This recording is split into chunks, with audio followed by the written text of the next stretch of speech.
Something's happening in America.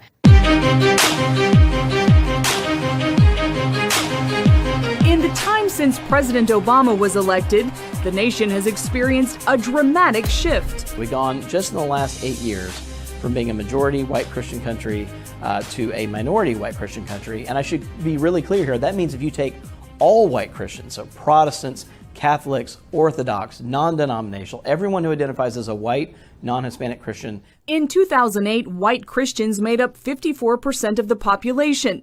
Today, they make up 45%. Here's why. White couples aren't having enough babies to keep up with birth rates of other races and immigration rates. Also, an increasing number of whites, especially millennials, are leaving the church. It's a new reality Robert Jones details in his new book, The End of White Christian America. Think about it.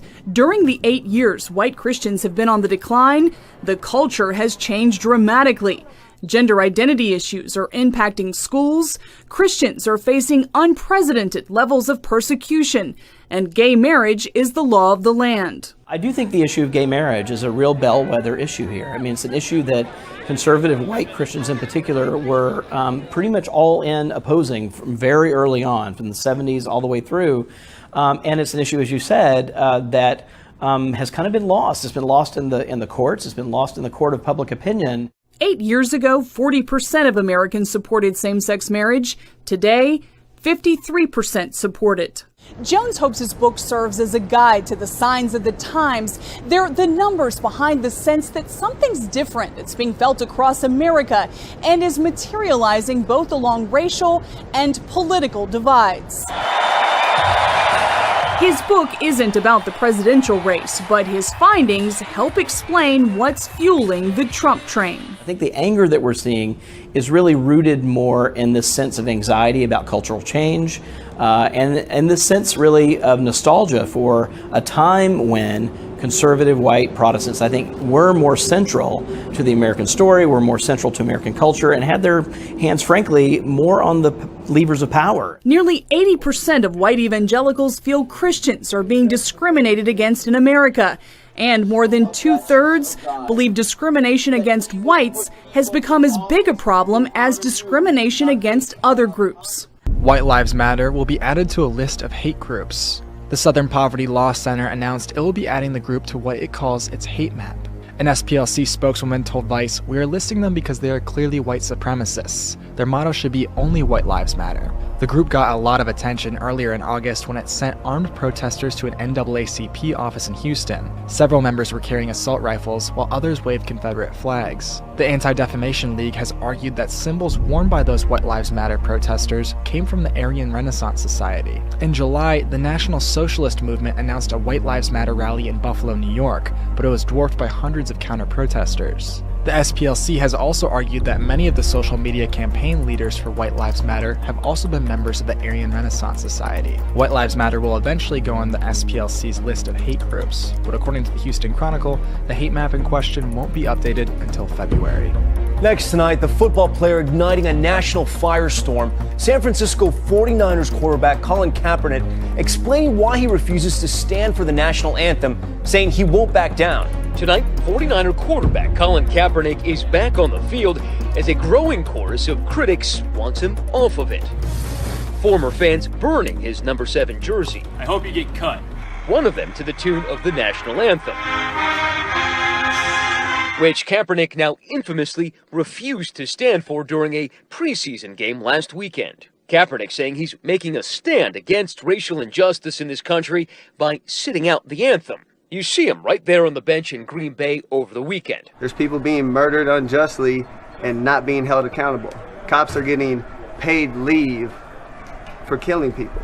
Former teammates like Alex Boone, whose brother is a Marine, are incensed. If I had known that, my emotions would have been rolling. We probably would have had a problem on the sideline. And I get that he can do whatever he wants, but there's a time and a place, show some respect.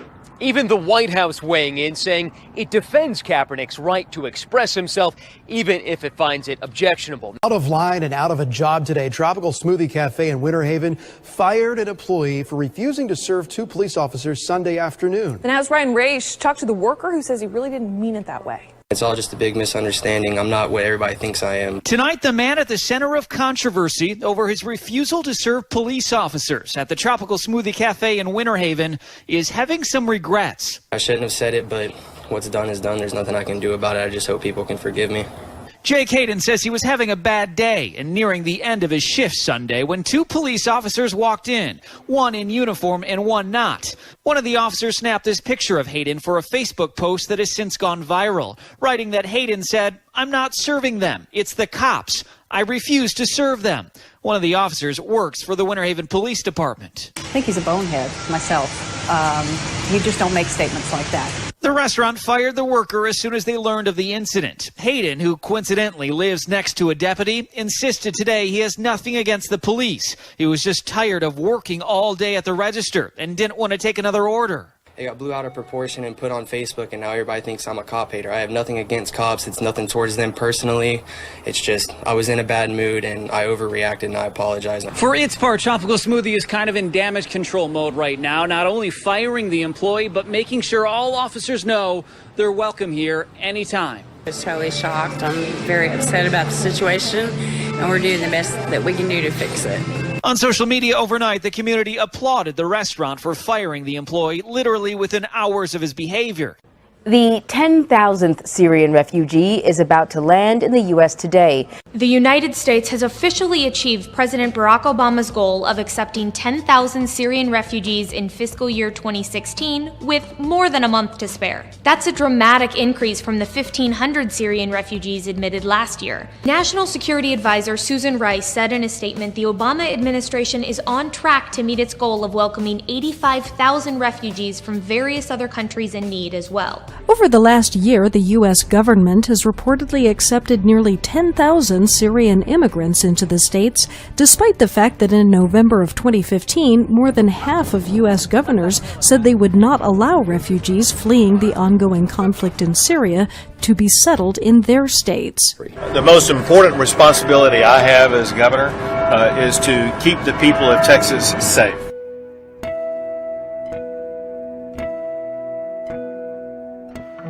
We have designated areas on campus. With him not being a student or faculty or staff, then he has to go through the proper procedures regarding the reservation. So you told me that this was not a free speech area. Can you clarify what that means? This is not a designated free speech area. So if you more than welcome to take a look at the facility use policy. And by that you mean that there are free speech areas on campus and that the entire campus is not a free speech area. That is correct.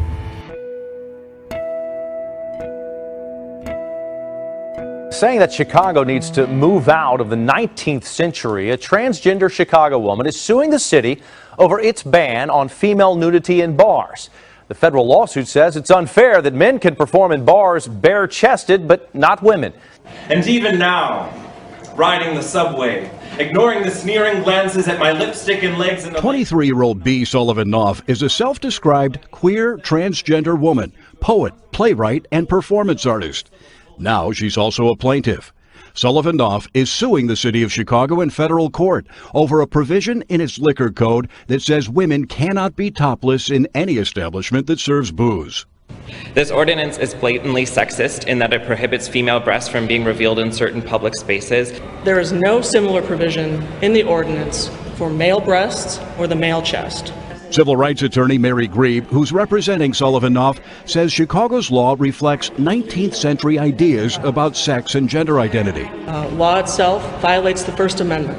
It violates people's rights for freedom of expression and free speech in their performance. Sullivan Knopf says part of her performance involves nudity as a way to break stereotypes about transgender people.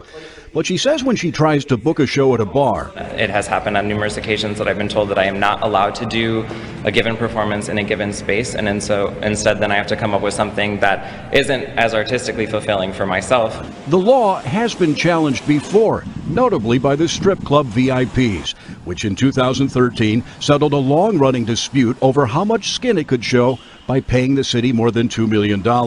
Last year, Chicago aldermen backed off a plan that would have allowed nudity in clubs serving liquor after they got complaints from some women's organizations. A spokesman for the law department says they have no comment about today's federal lawsuit. The Islamic State militant group has claimed responsibility for a suicide bombing at a wedding in Iraq, which killed at least 15 people. The attack took place on Sunday in the city of Karbala, some 100 kilometers southwest of Baghdad. An ISIS-affiliated news agency said the group targeted Karbala because the city is regarded as one of the holiest sites for Shiite Muslims. Iraqi authorities say there were 5 suicide bombers in total and that 4 of them were killed by security. Authorities suspect ISIS was also behind the August 20th bomb attack on a wedding in Turkey that killed more than 50 people, including dozens of children. No group has claimed responsibility for that incident as of now. Hospital officials in the Yemeni port city of Aden say at least 60 people have died and dozens were injured in an ISIL-claimed suicide bomb attack on a military compound. According to witnesses, the attacker's vehicle followed a truck delivering food into the grounds of a school where conscripts were queuing for breakfast. The explosion in the Mansoura district is one of the deadliest claimed by the militant group in the city. Many of the recruits who were killed and wounded were from the Popular Committee's forces allied to President Abd Rabbu Mansour Hadi. Fighting between his troops and Houthi rebels intensified in March 2015. Hadi's supporters have long accused their opponents of using Islamist militants to target him. These are U.S.-backed Syrian rebels. This flag belongs to another U.S.-backed group, the Syrian Democratic Forces. They're fighting each other in northern Syria. This kind of shows how much of a mess Syria's front lines are right now. Turkey's backing the Syrian rebels too. It helped them seize the ISIS border town of Jarablus. The rebels almost immediately clashed with the US-backed SDF just south of Jarablus. The SDF had recently liberated the important city of Manbij from ISIS. So while ISIS is their enemy, the SDF and rebels are each other's enemy too. The US is on the fence. As a NATO ally, it supports Turkey, which supports the rebel groups. But the U.S. also supports the SDF, which has been enormously successful fighting ISIS in Syria. With the two now fighting each other, the U.S. is kind of in a hard spot. Black smoke veiled the sky over Daraya and Damascus countryside as militants burned their headquarters before leaving the town. Daraya is now fully free of foreign-backed militants who left it under a deal with the Syrian army. Troops are now searching the area to clear mines and defuse explosives. This was a booby-trapped building that exploded while Press TV team was there. Currently, army units are combing the entire area and defusing explosives. We discovered many underground tunnels and centers belonging to the militants. This was an underground command center for militants. They dug a network of tunnels and trenches to avoid airstrikes and infiltrate into Syrian army positions.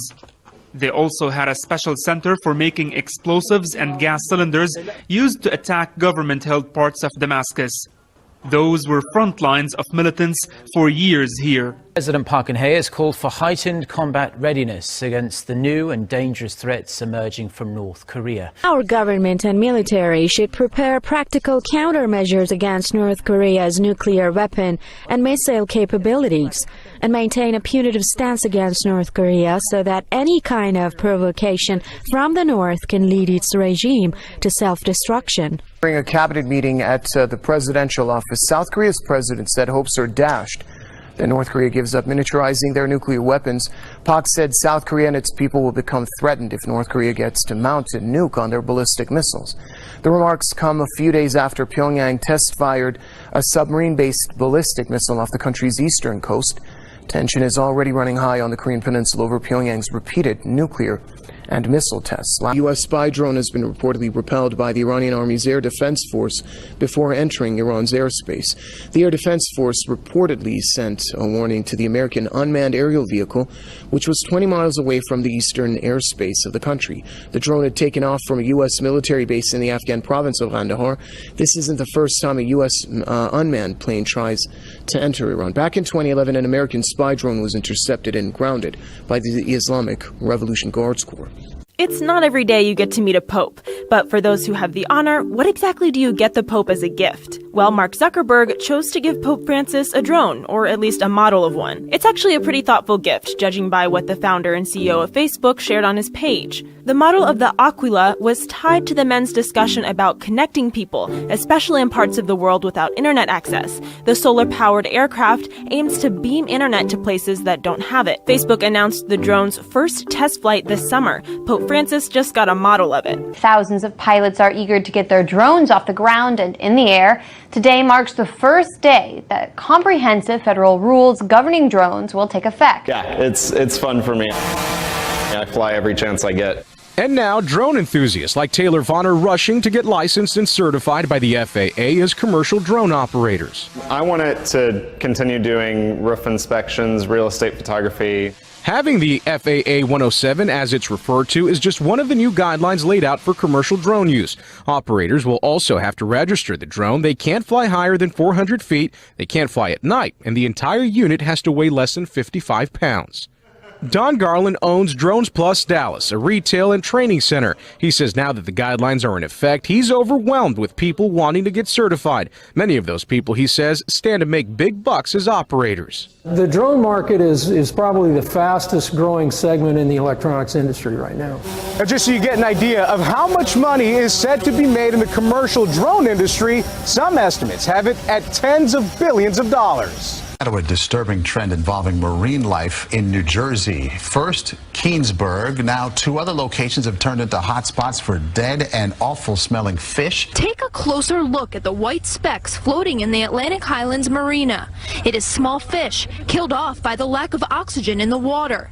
Captain Tom with the Atlantic Star has worked these docks since 1975. Not this bad. This was a big one. Water was completely covered. At first, when I saw the pictures, I thought it was packing peanuts. Not packing peanuts, but peanut bunker chased into the marina by their predator bluefish. The fish panic and swim into small condensed areas. But it was something sight to see. Unfortunately, they suffocate and die, and the reason why is because low dissolved oxygen. So fish need to breathe just like humans. More than 200,000 dead bunkerfish in Keansburg and the Atlantic Highlands. Further south in Little Egg Harbor, 10 to 12,000 dead fish were found in man-made lagoons. Never have we seen one this large and with this many fish in so many parts of the Bayshore area. The bodies of more than 300 wild reindeer were found scattered across a small area in central Norway, and officials believe they were all killed in a single lightning storm. A spokesman for the Norwegian Nature Inspectorate told local media he discovered the carcasses during a routine inspection of a remote hunting area last week. He told the local, "We've heard about animals being struck by lightning and killed, but I don't remember hearing about lightning killing animals on this scale before." The Norwegian Environment Agency said in a press release at least 70 of the reindeer were calves, and 5 of the animals had to be euthanized. In the meeting on Monday, scientists recommended to the International Geological Congress that the 11,700-year-old geological epoch known as the Holocene may be cut short and replaced by the Anthropocene. A geologic epoch is a series of world-changing events such as mass extinctions that have lasted millions of years.